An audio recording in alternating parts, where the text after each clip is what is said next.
Olá! Hoje a gente vai decifrar um verdadeiro quebra-cabeça do complexo mundo da imunologia. E o nosso ponto de partida é uma questão bem interessante sobre dermatite atópica, tirada de uma prova de residência médica lá de 2006. Então, a questão é essa. Uma dessas alternativas aí é a exceção, sabe? Aquela peça que não se encaixa no quadro da doença. Vamos investigar isso a fundo para encontrar a resposta. E o que é mais importante, para a gente entender toda a ciência que está por trás. Ok? Vamos lá. A resposta correta é a alternativa C. Mas por quê? Para entender de verdade o motivo, a gente precisa mergulhar num conflito central que acontece dentro do sistema imunológico e que basicamente define a dermatite atópica.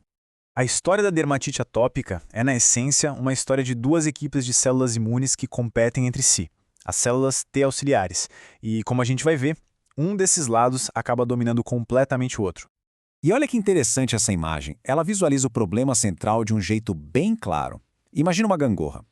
Na dermatite atópica, essa gangorra do sistema imune está totalmente inclinada para o lado da resposta TH2, que é a equipe da alergia. E essa equipe, ao se tornar dominante, acaba suprimindo a outra, a equipe anti-infecção, a TH1.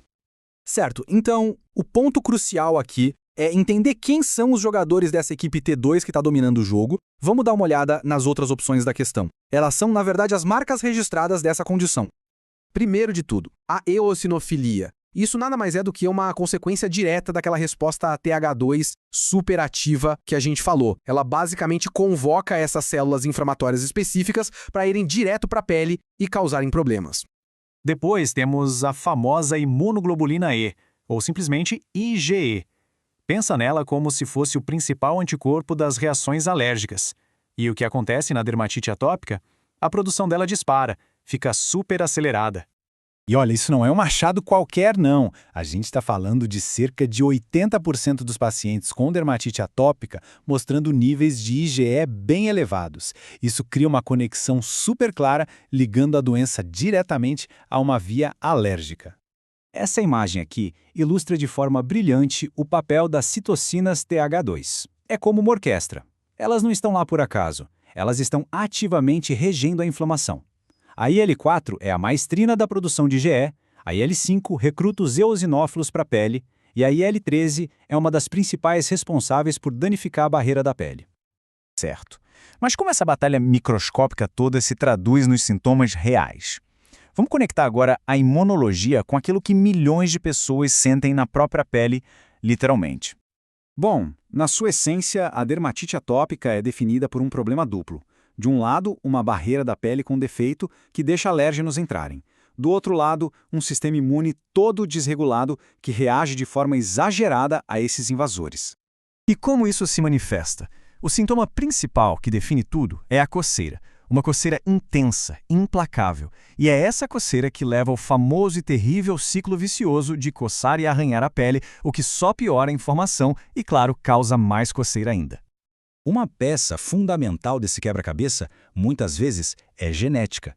Mutações num gene, que produz uma proteína chamada filagrina, são um fator de risco bem importante para aquele defeito inicial da barreira da pele. Ok, mas de que adianta entender toda essa imunologia em detalhes? Bom, ajuda e muito no tratamento. Todo esse conhecimento permite uma abordagem terapêutica muito mais direcionada e eficaz.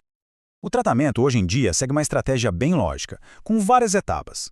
Primeiro, o básico, reparar a barreira danificada com muito hidratante. Depois, controlar a inflamação na pele. E em casos mais graves, o tratamento vai direto na causa, atacando aquela via imune com as terapias biológicas modernas. E aqui vai uma curiosidade bem fascinante. Essa condição não é um problema só de humanos, não. É um problemão na medicina veterinária também.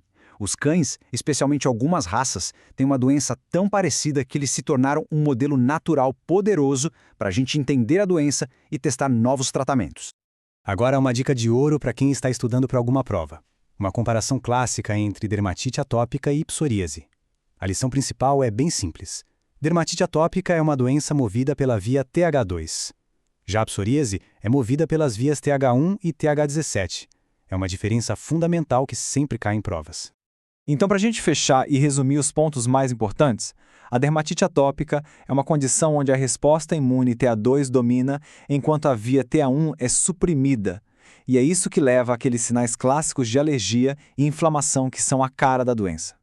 E isso tudo nos deixa com uma reflexão final sobre o futuro dos tratamentos. Entender se a imunologia é tão complexa está abrindo o caminho para terapias que não vão só aliviar os sintomas, mas que têm o objetivo de fato, reajustar e restaurar o equilíbrio natural do nosso sistema imunológico.